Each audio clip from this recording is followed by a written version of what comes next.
Hello, N3FJZ here. In my last video, I presented my build of the W6JL 50-watt linear amp, which was designed to be driven from the output of a QRP rig producing something like 2 to 5 watts. What I've done is I've taken that core and I've incorporated it into my my Bitx17a inspired rig here, and here's the amp that began its life as an IRF 510 20 watt amp. And what I did was I changed the output transformer and the FETs to the IRFZ24Ns and the transformer that was described in the W6JL design, and I incorporated that into my replaced the finals of the 20 watt amp. And now this amp, which is actually derived from the Hendrix Bitx17a or Bitx-20a kit, has pre-drivers and a driver stage, which allows this amp to be standalone and driven from the final IF amplifier and bandpass filter of, essentially it's a, I guess you could say it's a Bitx40 inspired rig. The IF amplifiers are the W6JL bidirectional amps that have the impedance insensitive design, where the output impedance doesn't affect the input impedance. So I've incorporated those amps. So this is my rig. I call it the ZX-SSB-2, and I'm getting ready to box this thing up. But I thought I'd give you a view of its new amp. So this is great. This is something I've been trying to achieve for the last year or so, which is to generate 50 watts from this rig natively without having its original, what I was doing originally was having its original 20 watt PA.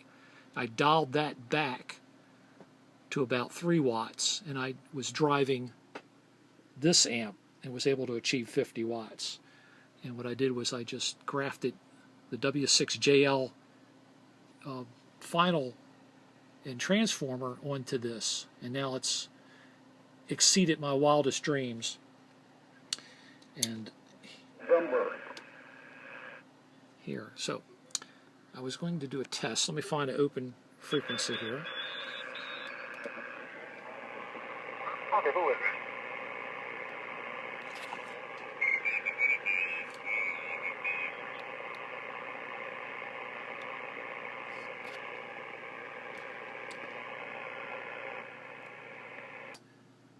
Is the frequency in use, N3FJZ.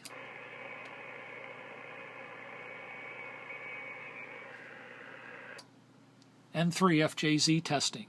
Okay, what I'm going to do here is, on my balance modulator, I have a switch that unbalances it, so now I'm going to throw the carrier through the modulator, and it should put out a carrier.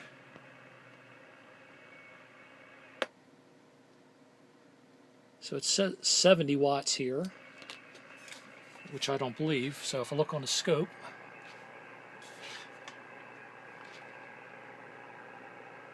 I'm showing 160 volts peak to peak.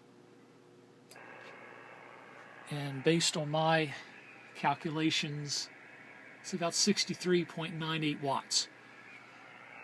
So I am so very happy. I've been wanting to do this. I was pursuing a design that would have a 20 watt PA on the back of this rig and then an external 50 watt amp, which was kind of a kludge. And I kind of like, there's got to be a better way to do this. So here we go. All right, another feature that I've incorporated in this, I'm going to actually on my website publish the schematics of all these modules, is I use a solid state switching for the receive / transmit switching of the power onto the bidirectional amps and all the other pieces of the circuit. And the audio amp is a discrete push-pull, and it also incorporates FET muxing of the audio, so we don't have the pop,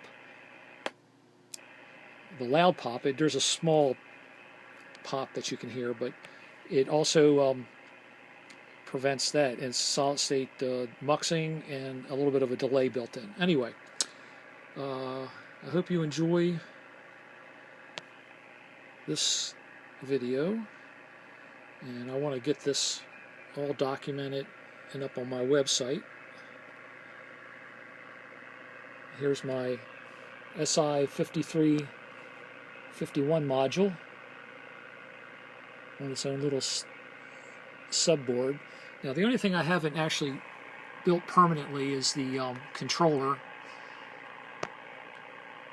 which is a Mega 2560. I'll be building that soon, and hopefully I'll get that in the standalone version. Okay, 7301 N3 FJZ.